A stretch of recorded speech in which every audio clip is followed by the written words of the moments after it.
broken. Yeah. Michael Jaafar, if you were representing him in this limited role, which they've worked out, would you be trying to dissuade him from getting back up there today? Because, or no, you're shaking your head. Your thoughts? No. Yeah, no, this case is already lost. I would let him just let it hang out, right? Because it's done. Tellus didn't even have an attorney until the trial, right? And you can see why.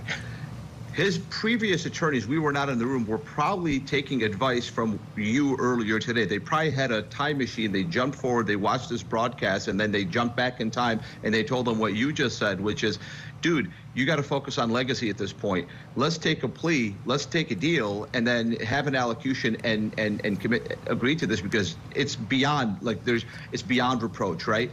The tragedy of this, Ted, is that look at everything that Tellus lost and had other people lose. If you just follow the money for a second, he had it all.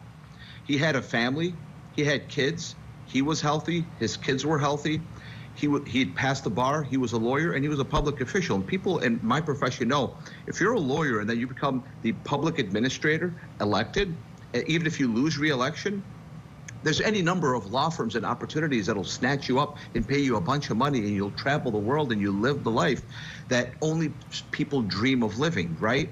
But what did he do? He obviously had a hole in his soul, and that hole in his soul caused him to murder a person in the way that he murdered him, and literally laid breadcrumbs for everybody to follow him, and he did not even destroy the evidence against him. Why do I say that in relation to your question? Because that means he has to take the stand.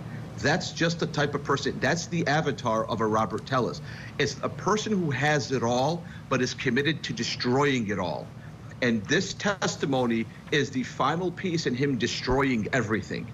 And so if I was his attorney, I would know that. Again, these people are not unfamiliar to me or anyone who's ever done defense work. They're not unfamiliar. They're very, very, very familiar. I can't tell you how many defendants that we don't see on TV that even I've represented who said, there's a videotape evidence of me stealing this thing, but I want to take the stand and tell them I'm not a professional thief.